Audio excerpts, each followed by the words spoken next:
So here it is, and it's 370.28 gram glory. A little bit low on my expectation scale, but I got those retro arms parts coming, so that'll be when it gets here.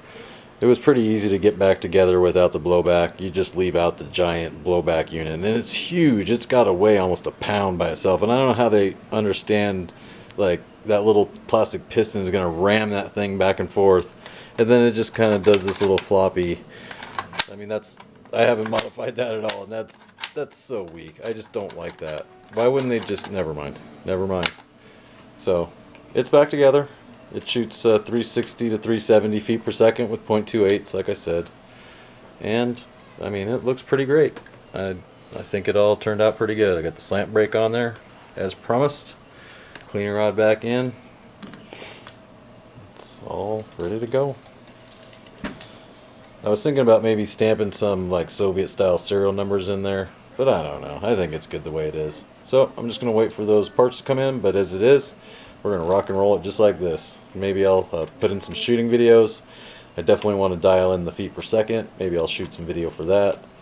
I mean, not feet per second, but the rate of fire along Soviet lines. So I'll look all that up and figure out exactly a rate of fire that I'm looking to dial in. I won't be able to get it precisely, but I should be able to get in a range.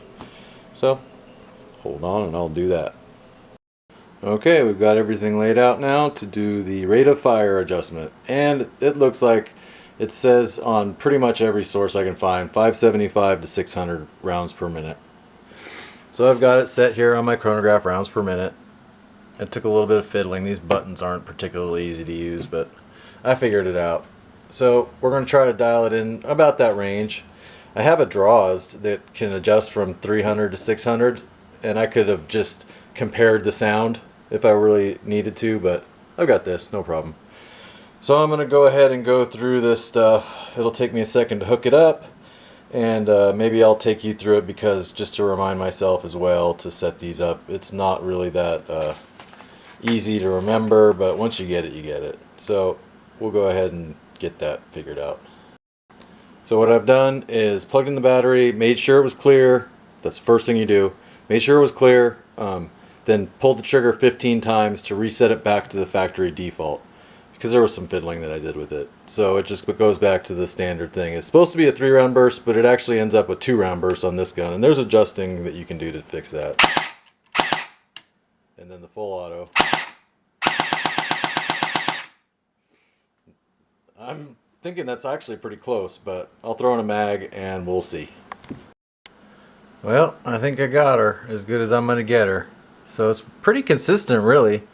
I got a max RPM of 515, min of 469, so that's pretty consistent. If you look at here at the BB shot to shot, it's pretty close, 469, 470. So it's more towards the 500 range, so maybe some, lower velocity rounds. It's pretty fun to shoot. So I'll get some shooting footage here in a second, but you can see my feet per second, even though these are 0.28 gram BBs, so they're not the little 0.2 gram ones. They hit like a sledgehammer, but you can see they're real consistent here, but they're low. So I've got that MP5 air nozzle coming. I just went ahead and got the MP5 one because it's 1.04 millimeters longer. So 1 millimeter isn't that long. So I figure I can make it work. So anyway, there it is. I'm going to go ahead and set up some targets and we'll mow them down.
So for now, that's it. I'm done, I guess. I'll have to wait for those air nozzles and stuff to show up, but for now I can play with this thing. It shoots good. You saw the burst is really consistent. 3 rounds, and I didn't do any full auto on that. Those were all bursts, so I could probably just play with it like that. At 65 feet, which is the range that I was shooting at, it was fine. I had a couple little adjustments maybe with the hop up at a longer range. I have like a 200 yard setup in the backyard that I can lob BBs down, so I can adjust the hop up at longer distances. So I'll do that, fine tune it, and it will go into the frickin' armory, probably not to be seen again for a while. I don't know, there's the Antioch opening of Evix Outpost stores coming up on the 6th, I think, which is coming right up. But I don't know that I'd play with this gun. Maybe, who knows. I guess it's an indoor deal, so maybe something this powerful. I mean, it's only 340 feet per second, but that's with 0.28 gram BBs, and you saw how hard it was hitting. It was popping those things pretty easy. So that's gonna be it for this. I hope you enjoyed the build. Not really a lot to see on the outside other than getting the wood together and, you know, a red trigger. But inside it's pretty cool, and there's lots of room for improvement. So fixing the air nozzle and a couple other little fine-tuning details, and she'll be ready to go. So thanks a lot for watching, and I'll see you on the next one. So that's it.